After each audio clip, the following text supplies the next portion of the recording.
For the first time in India, we're looking at school children learning about the judiciary. And they're not just learning about how important the judiciary is, that it's one of the pillars and it secures justice. It also explains how the judiciary in India can be corrupt.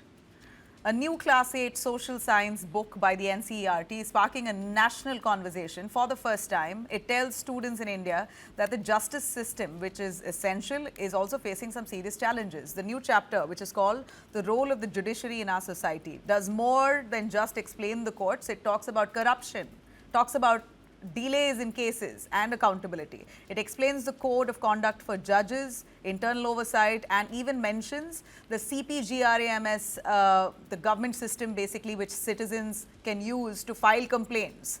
Earlier textbooks did not directly address any of these issues. Students are told the scale of pending cases as well, which outlines how about 81,000 cases are pending in the Supreme Court, about 62 lakh cases pending in the High Court, nearly 4.7 crore cases pending in district and subordinate courts. The book explains delays happen due to shortage of judges, due to complex procedures, weak infrastructure, and corruption at some levels. Between 2017 and 2021, over 1,600 complaints were filed through the grievance system. Former Chief Justice B.R. Gawai is quoted saying corruption erodes public trust and transparency is essential. So now children as young as 13 in India are learning that justice systems are strong but not perfect. Now, is this transparency or is this unsettling? Well, should children be learning about something like this? Is this in the right direction? In fact, the new textbook also revises how history is explained. It states that Mahatma Gandhi and most Congress leaders opposed partition but eventually accepted it and gave up and decided that that's the only way forward. Earlier books described partition as more or less inevitable. The chapter also expands the freedom struggle narrative. It says independence was not due to Gandhi alone. It credits multiple factors like popular uprisings, revolutionary moments, and mutinies in the Royal Indian Navy and Air Force.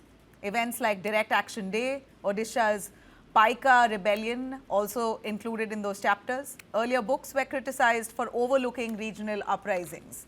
Now, these changes are part of textbook revisions under the National Education Policy 2020 and the National Curriculum Framework of 2023. Now, books for class 1 to 8 have been developed so far. So, is NCERT strengthening civic awareness by presenting hard realities, or are textbooks now becoming spaces for political interpretation? Should an 8th standard student learn about corruption in these institutions that are supposed to be pure and to safeguard its citizen? Well, let me quickly bring in our guests joining us for a little more. In fact, we have a senior advocate on the panel, Dr. Rajiv Nanda of Supreme Court of India. We also have Professor Kapil Kumar, historian, and also Dr. Jyoti Gupta, director and principal, K.R. Mangalam World School. Thanks very much, all of you, for joining us. Ma'am, let me start with the principal on the panel, Dr. Jyoti Gupta. What's your take on students as young as 13 having to learn about the corrupt judiciary, having to learn that Mahatma Gandhi probably wasn't the only man who fought for our freedom struggle? I would say that the children should not be kept away from the facts. Today, content is not as important as concept. So the children will know the content anyways. You can't hide any content from them. There are numerous ways that the children can read the content. They can read, the facts. So what is there in the textbook is not the only source of information for the children today. So the facts should be laid down in front of the children. Those facts can be painful facts. Those facts can be in contradiction to what the children have known earlier. Or if we are trying to tell them about corruption even at the age of 13, why should the children not know? So the complete brain develops when the child is only 7 years old. Today, the child at 13 is on the digital platforms, is on social media, it knows what is happening, is a part of the conversations on the dining table. There is corruption that the children see around them all the time. The family is talking about it, the family is facing the corruption. There are n number of people in the family around in the community who are suffering. There are movies which are made on this. So the children are already exposed to it. So why can't the children go through it even in the textbooks and then critically think as to how to provide the solution to the real world problems? This is a real world problem that is there in our country. So it is this generation which is going to be taking the country towards Viksit Bharat. So if they will not identify the problems, then who else will? But institutions like the judiciary, one has absolute faith to have class 8 children doubt the institution. What happens to that trust in these institutions? Don't you think that's eroding that basic trust that one should ideally have in the system? I don't think so. I mean, the textbook is not kind of eroding that trust, but it is putting the facts there. Okay. And it is, a competency that we have to give to the children, the communication, the collaboration, the critical thinking, and the creativity. Let the children be aware of what is happening around.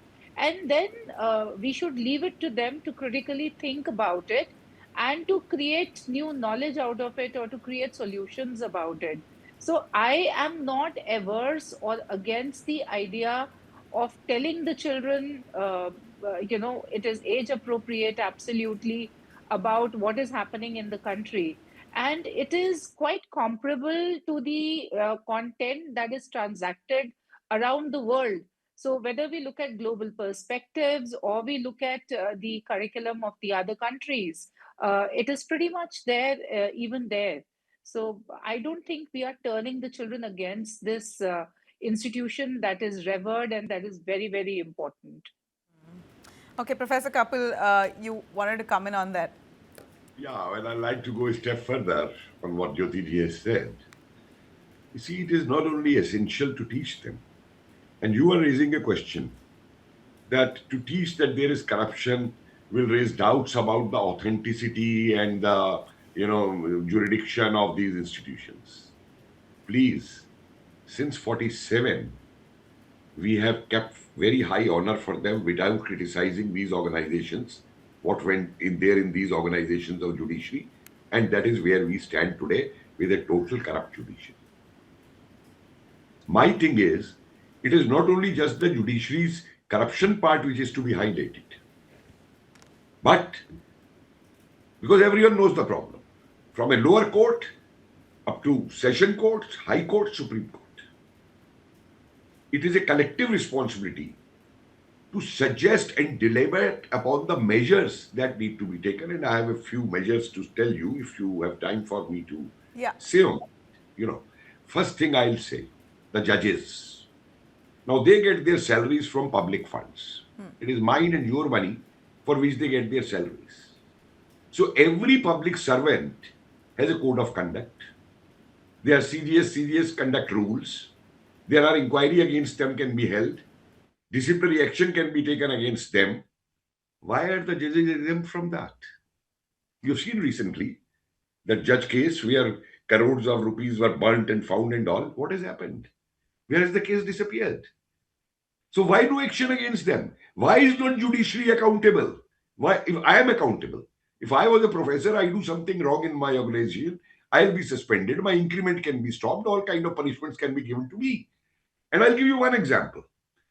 Recently of a channel you had seen in Punjab that against a reporter, all kinds of charges had been brought from SC/ST Act to whatnot.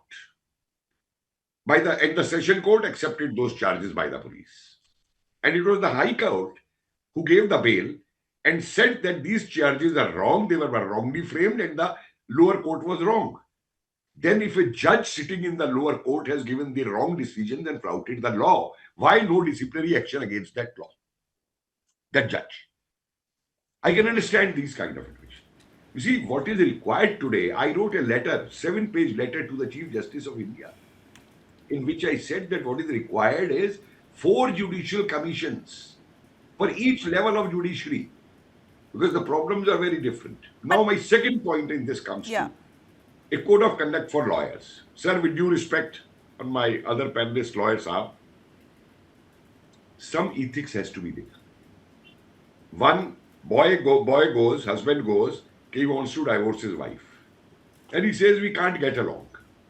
Now, what suggestions he is given? No, by this you will not go get a divorce. Put up some charges that she misbehaves with your parents, she has boyfriends, she had boyfriend earlier, then only you will get a divorce. Same is given to the girl. If a girl goes and says, I understand. What you're basically trying to say is that the judiciary is not as straightforward as Judiciary it is should one. be. Judiciary is not accountable. It should be made accountable. Okay. So should be the lawyers. No, but Let me tell you one. so should be politicians, so should be doctors, so I'm should be coming to it. bureaucrats. Why I'm aren't those coming to chapters it. in the books? I am coming to it, not only social. I am as a citizen to be responsible. Because when I go to a lawyer, you know what the first thing a person client thinks? Oh, which lawyer should I take? Which lawyer has good connections with the judiciary, with the judge? Who can take my case forward? Me also.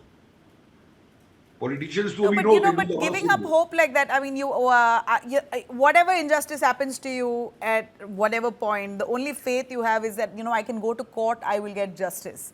That's the Yes. faith one has. Do you I get mean, it? you're saying it's Do you better get to, it? better to have that, have that faith crushed young so that you don't have expectations when you're I'll give you actually a fighting a personal, case I'll give older. you a personal experience. I raised a voice against these private universities and all, and won a case in Delhi High Court. The result of that was that the corrupt judiciary and the corrupt bureaucrats in the ministry filed a forged case against me. And I was called by the lower court, take bail. I said, what bail? This is the case against you. I said, plus verify that these are my signatures. My signatures have been forged. And Okay. without No, verifying my I understand. I mean, I could list out many cases that I have not been happy Yes. about, that I've It's reported not a on question and of that have being not happy. gone the way it should No, have. it is a question of manipulation in the system which goes on. Right, but my question only is, okay, fine, the judiciary is corrupt and there have been cases of corruption that's now surfaced in recent past. But what about politicians? Why don't we have a I am chapter saying on it. corrupt politicians? I'm saying this, bhai.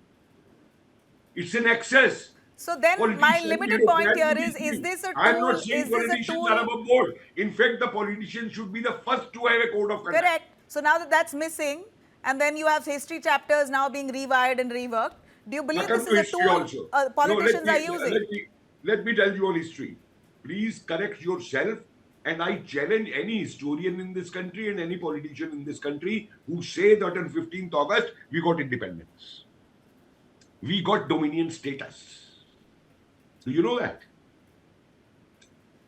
Gazette of India, 14th August, pick it up. London Gazette, 24th June 1948, it says, from today, the Emperor of England abdicates its throne of India. The letter of Nehru when Rajagopalachari is appointed.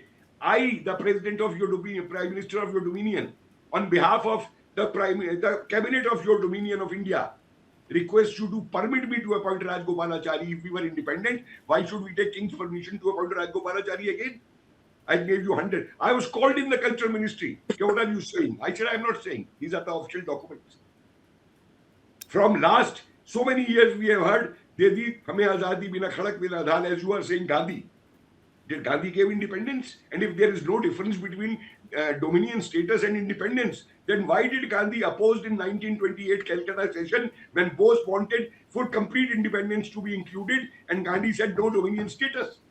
So you're saying the historic omissions have now been corrected. You're agreeing with These this? are not omissions and they are not being corrected. NCRT is just now even doing a foolish job. They want to fight Macaulay. And you know whom they have an history editor? They have that Michel Dumelo or something who has nothing to do with modern Indian history. So you're saying they're doing it but doing a shoddy job? Shoddy job, yes. Okay. Dr. Rajiv Nanda, can I bring you in? It's about the judiciary and I'd like your take on this. You're a senior advocate with the Supreme Court and this kind of, institutional respect that the students have had all through years of growing up. I believe the judiciary was pure and would give me justice. I still believe so, that there are few bad apples in all fields. But here, specifically on the courts, there's a chapter. What's your take on that? It's amazing that NCRT has this kind of chapter in their course books.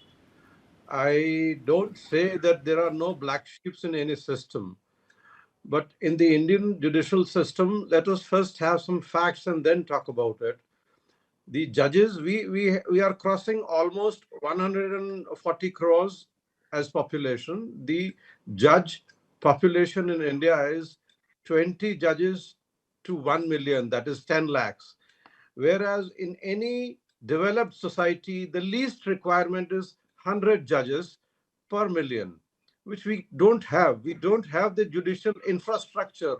And then to blame the judges that because of the delay is attributed to the lack of judge population, and then to attribute this delay and say that the judges are corrupt. I'm so sorry. This is destabilizing the faith in the pillar of democracy, the third pillar of democracy. Judiciary is the most powerful, and the present system in India, this is the only pillar in which public still has some faith. This is scandalizing the judicial system.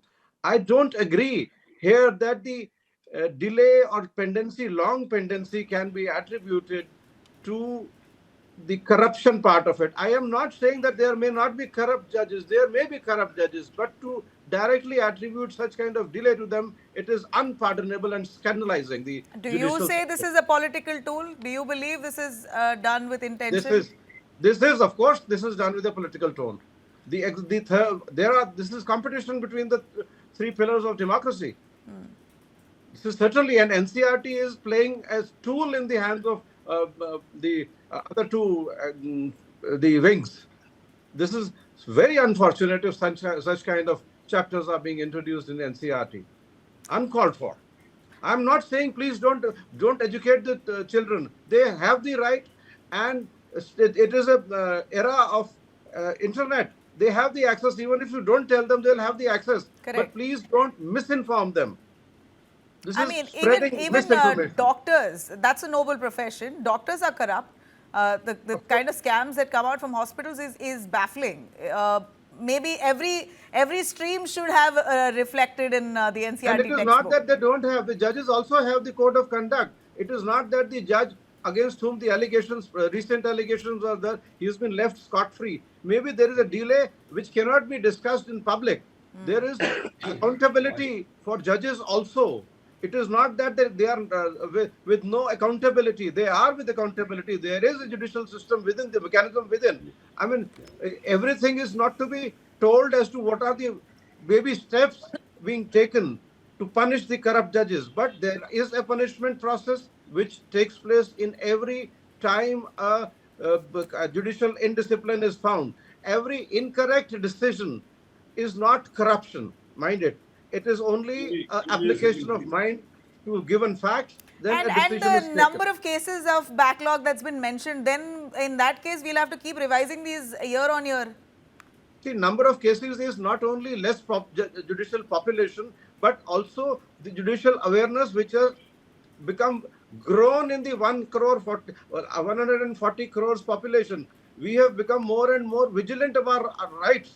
We can't, judiciary alone cannot handle it. There has to be big infrastructure to deal with such kind of. So you believe this is a political tool? NCRT books have been designed, based on narratives, present political narratives. Of course, yes. It is. Of course, yes. NCRT is being used as a tool. All right. That's all I have time for. Thanks very much. I really appreciate all of you joining us here tonight.